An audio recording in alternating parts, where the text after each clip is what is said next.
Cambridge IELTS 8 by University of Cambridge ESOL Examinations, published by Cambridge University Press. This recording is copyright. CD 2. Test 3. You will hear a number of different recordings, and you will have to answer questions on what you hear. There will be time for you to read the instructions and questions, and you will have a chance to check your work. All the recordings will be played once only. The test is in 4 sections. At the end of the test, you will be given 10 minutes to transfer your answers to an answer sheet. Now turn to Section 1. Section 1. You will hear an estate agent talking to a customer who wants to rent a house. First, you have some time to look at questions 1 to 8.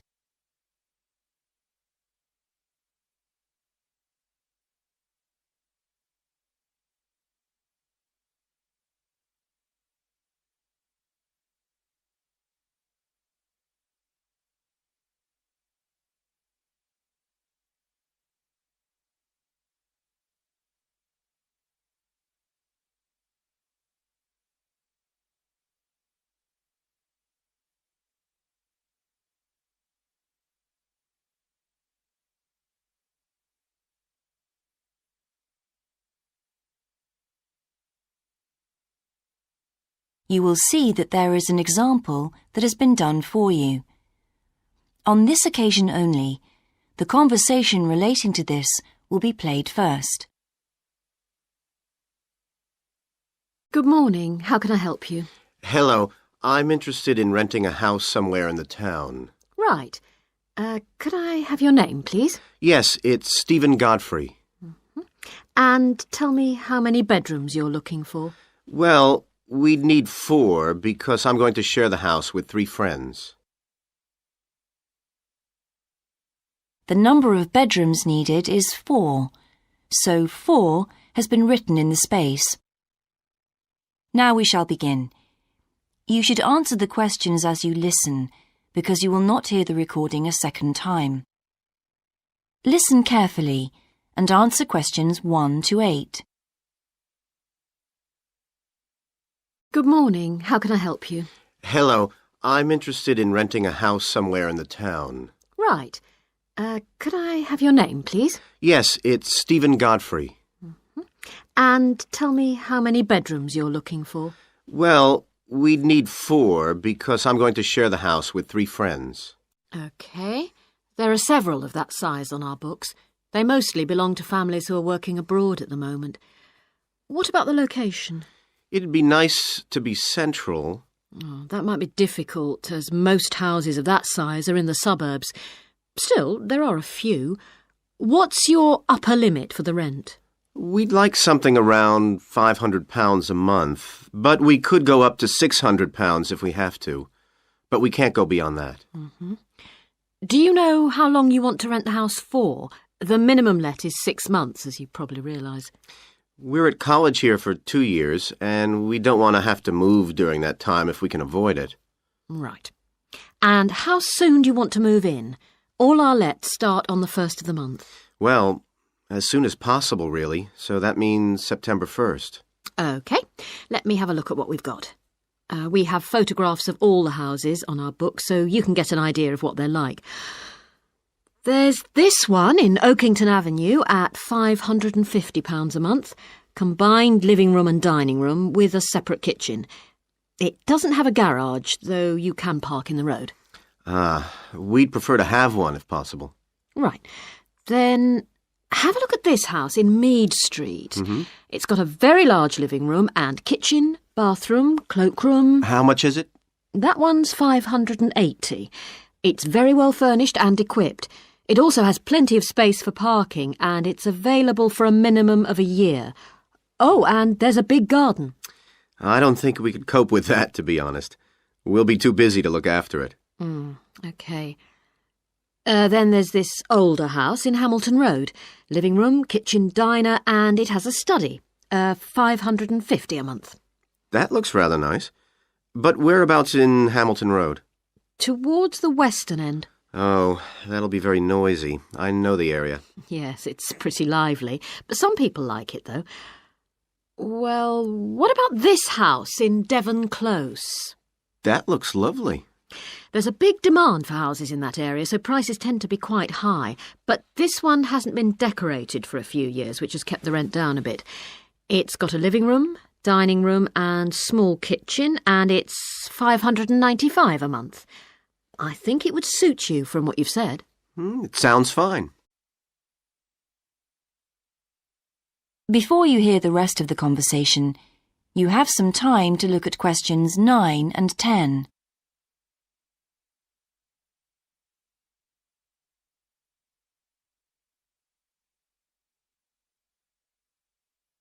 Now listen and answer questions 9 and 10. Why is that part of town so popular? Well, there's a big scheme to improve the district, and it'll soon have the best facilities for miles around. What sort of thing?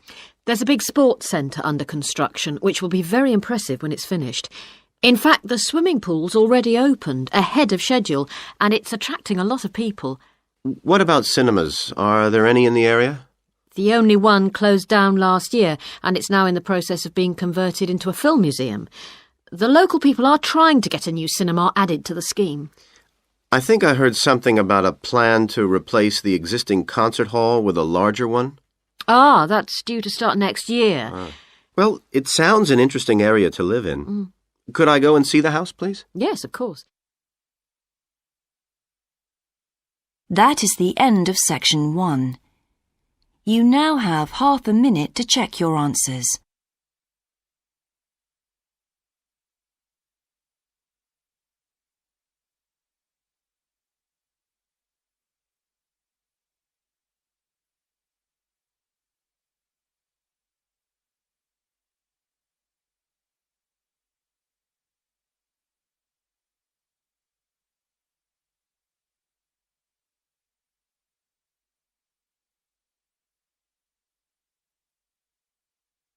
Now turn to section 2.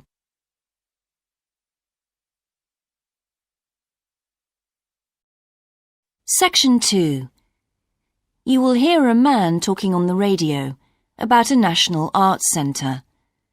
First, you have some time to look at questions 11 to 16.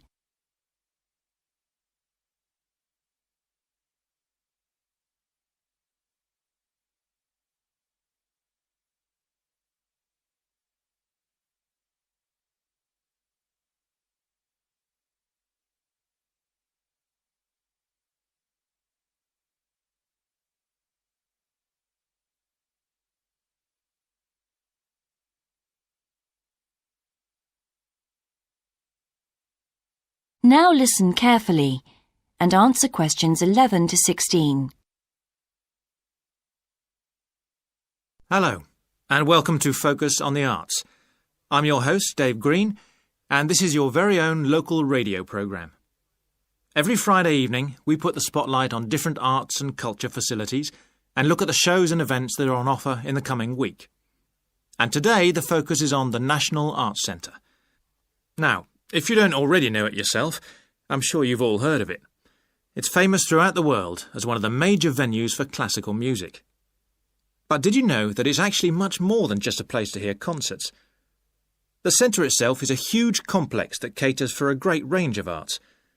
Under a single roof it houses concert rooms, theatres, cinemas, art galleries and a wonderful public library, as well as service facilities including 3 restaurants and a bookshop. So, at any one time, the choice of entertainment there is simply enormous. So, how did they manage to build such a big arts complex right in the heart of the city? Well, the area was completely destroyed by bombs during the war in 1940. So the opportunity was taken to create a cultural centre that would be what they called the city's gift to the nation. Of course, it took a while for such a big project to get started, but it was planned in the 60s, built in the 70s, and eventually opened to the public in 1983. Ever since then, it has proved to be a great success. It's not privately owned, like many arts centres, but is still in public hands. It's run by the City Council.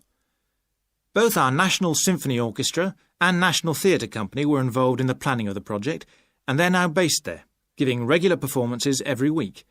And as the centre is open 363 days of the year, there are plenty of performances to choose from. Before you hear the rest of the broadcast, you have some time to look at questions 17 to 20.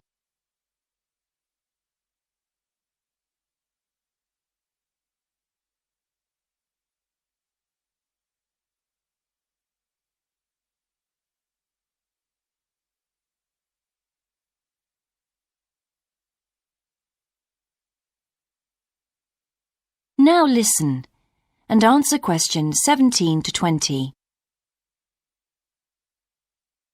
So, to give you some idea of what's on, and to help you choose from the many possibilities, we've made a selection of the star attractions. If you're interested in classical music, then we recommend you go along to the National on either Monday or Tuesday evening at 7:30 for a spectacular production of The Magic Flute, probably the most popular of all Mozart's operas. It's in the Garden Hall, and tickets start at only £8, but you'll have to be early if you want to get them that cheap. And remember, it's only on for those 2 evenings. For those more interested in the cinema, you might like to see the new Canadian film, which is showing on Wednesday evening at 8 p.m. in Cinema 2, and that's called 3 Lives. It's had fantastic reviews, and tickets cost just £4.50, which is a reduction on the usual price of £5.50. So, it's really good value, especially for such a great movie. But you can see the centre's main attraction at the weekend, because on Saturday and Sunday, 11 a.m. to 10 p.m, they're showing a wonderful new exhibition that hasn't been seen anywhere else in Europe yet. It's a collection of Chinese art called Faces of China. That's in Gallery 1, and it has some really fascinating paintings and sculptures by leading artists from all over China. And the good news is that it's completely free, so don't miss it. So why not go along to the National Arts Centre next week for one or all of these great events? And you can always pick up a programme and check out all the other performances and exhibitions on offer, or coming soon, on almost every day of the year. Next week, we'll be looking at the new Museum of Science. That is the end of section 2. You now have half a minute to check your answers.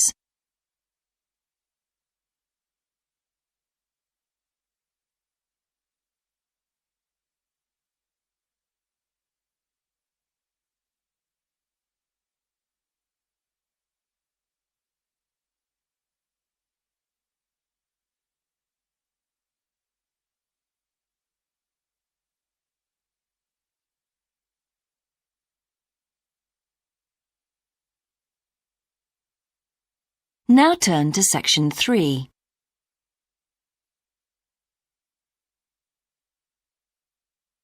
Section 3.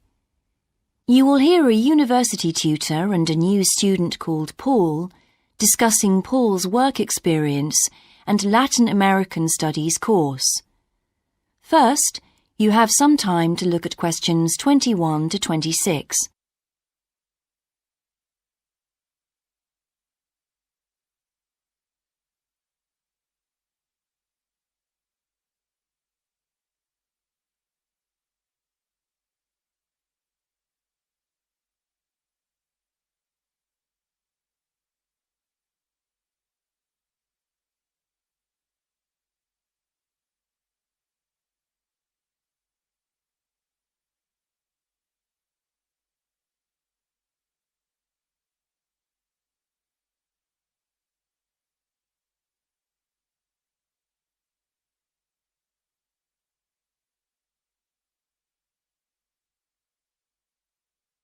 Now listen carefully and answer questions 21 to 26. I've been reading your personal statement, Paul. First, let's talk about your work experience in South America. What took you there? Was it to gain more fluency in Spanish? Well, as I'm combining Spanish with Latin American studies, my main idea was to find out more about the way people lived there. My spoken Spanish was already pretty good, in fact. So you weren't too worried about language barriers? No. In fact, I ended up teaching English there. although that wasn't my original choice of work. I see. How did you find out about all this? I found an agency that runs all kinds of voluntary projects in South America. What kind of work? Well, there were several possibilities. You mean construction, engineering work? Yes, getting involved in building projects was an option. Then there was tourism, taking tourists for walks around the volcanoes, which I actually chose to do, and then there was work with local farmers. But you didn't continue with that project. Why not? Because I never really knew whether I'd be needed or not. I'd thought it might be difficult physically, but I was certainly fit enough. Now, I wanted to do something that had more of a proper structure to it, I suppose. I get demotivated otherwise. What do you think you learned from your experience? It must have been a great opportunity to examine community life. Yes, but it was difficult at first to be accepted by the locals. It was a very remote village, and some of them were reluctant to speak to me, although they were always interested in my clothes and how much I had to pay for them. Well, that's understandable. Yes, but things soon improved. What struck me was that when people became more comfortable with me and less suspicious, we really connected with each other in a meaningful way. You made good friends? Yes, with two of the families in particular. Good. What about management? Did you have a project manager? Yes, and he gave me lots of advice and guidance. And was he good at managing too? That wasn't his strong point. I think he was often more interested in the academic side of things than filing reports. He was a bit of a dreamer. And did you have a contract? I had to stay for a minimum of 3 months. My parents were surprised when I asked to stay longer, 6 months in the end. I was so happy there.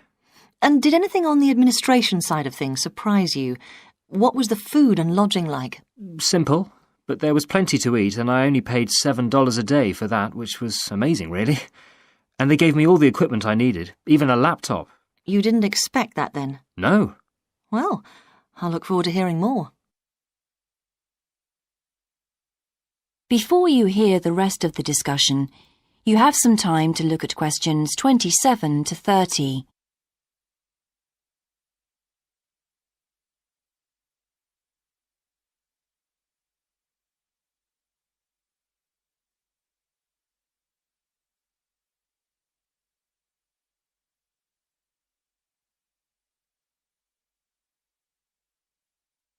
Now listen and answer questions 27 to 30.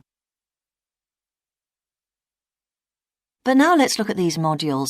You'll need to start thinking about which ones you'll definitely want to study. The first one here is Gender Studies in Latin America. It looks at how gender analysis is reconfiguring civil society in Latin America. Women are increasingly occupying positions in government and in other elected leadership positions in Latin America. I think you'd find it interesting. If it was to do with people in the villages rather than those in the public sphere, I would. OK. What about second language acquisition? Do you think I'd find that useful? Well, you've had some practical experience in the field. I think it would be. I hadn't thought about that. I'll put that down as a definite then. OK. What about Indigenous women's lives? That sounds appropriate. I thought so too, but I looked at last year's exam questions and that changed my mind. Don't judge the value of the course on that. Maybe talk to some other students first, and we can talk about it again later. OK. Yes, and lastly, will you sign up for Portuguese lessons? My Spanish is good, so would I find that module easy? Not necessarily. Some people find that Spanish interferes with learning Portuguese, getting the accent right too. It's quite different in a lot of ways. Well, I'd much sooner do something else then. All right. Now, what we need to do is make a... That is the end of section 3. You now have half a minute to check your answers.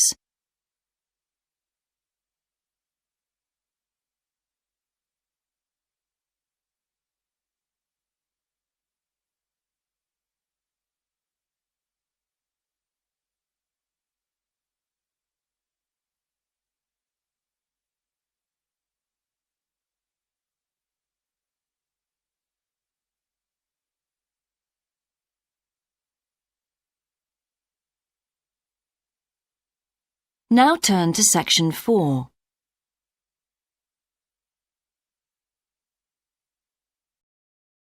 Section 4. You will hear a lecture about success in business systems.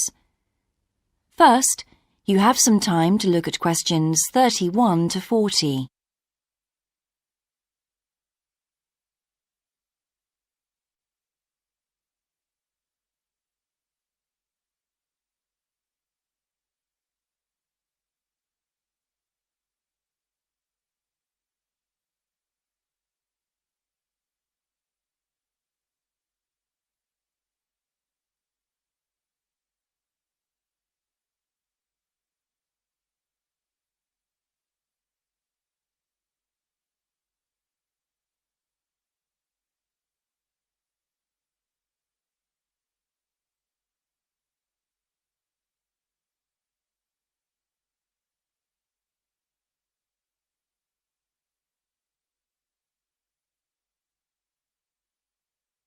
Now listen carefully and answer questions 31 to 40.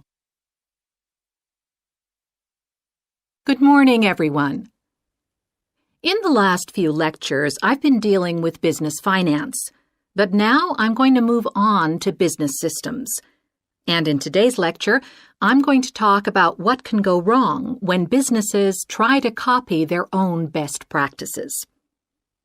Once a business has successfully introduced a new process, managing a branch bank, say, or selling a new product, the parent organization naturally wants to repeat that success and capture it, if possible, on a bigger scale. The goal, then, is to utilize existing knowledge and not to generate new knowledge. It's a less glamorous activity than pure innovation, but it actually happens more often, as a matter of fact. However, surprisingly, getting things right the second time is not necessarily any simpler than it was the first time. Now, there's been a lot of research into how companies can repeat their previous successes, and it certainly hasn't been confined to the United States. It seems that most large industries are trying to repeat their own successes and manage the knowledge they've acquired. But even so, it has been shown that the overwhelming majority of attempts fail. A host of studies confirm this, covering a wide range of business settings: branch banks, retail stores, real estate agencies, factories, call centers, to name but a few. So why do so few managers get things right the second or third time? Let's consider one reason for failure: placing too much trust in the people who are running the successful operation, the experts, shall we say. Managers who want to apply existing knowledge typically start off by going to an expert, such as the person who designed and is running a successful department store, and picking their brains. Now, this approach can be used if you want to gain a rough understanding of a particular system, or understand smaller, isolated problems. The trouble is, even the expert doesn't fully grasp the whole thing, because when it comes to complex systems, the individual components of the process are interwoven with one another. The expert never has complete access to the necessary information. And the situation's complicated even further by the fact that experts are usually not aware of their own ignorance. The ignorance can take various forms. For instance, a lot of details of the system are invisible to managers. Some may be difficult to describe, learned on the job, and well known by workers, perhaps, but impossible to describe in a way that's helpful. And there are some things that people know or do that they're not even aware of.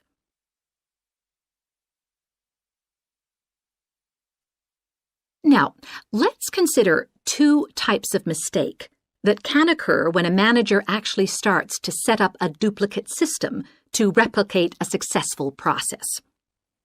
Firstly, perhaps he forgets that he was just trying to copy another process and starts trying to improve on it. Another mistake is trying to use the best parts of various different systems in the hope of creating the perfect combination. Unfortunately, attempts like these usually turn out to be misguided and lead to problems. Why? Well, for various reasons. Perhaps there weren't really any advantages after all, because the information wasn't accurate. Or perhaps the business settings weren't really comparable. More typically, the advantages are real enough, but there are also disadvantages that have been overlooked. For example, the modifications might compromise safety in some way. So, what's the solution? Well, I don't intend to suggest that it's easy to get things right the second time. It's not. But the underlying problem has more to do with attitudes than the actual difficulty of the task, and there are ways of getting it right. These involve adjusting attitudes, first of all.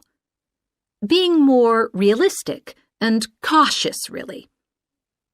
Secondly, they involve exerting strict controls on the organizational and operational systems. And this, in turn, means copying the original as closely as possible.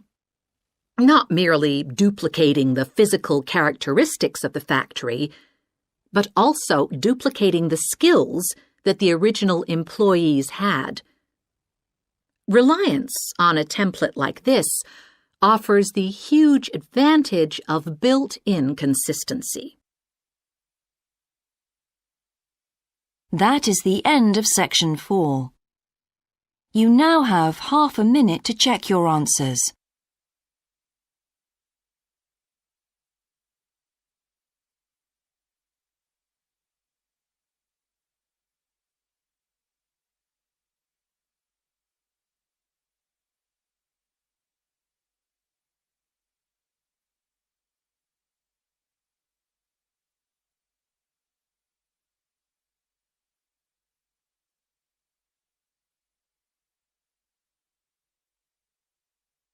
That is the end of the listening test. In the IELTS test, you would now have 10 minutes to transfer your answers to the answer sheet.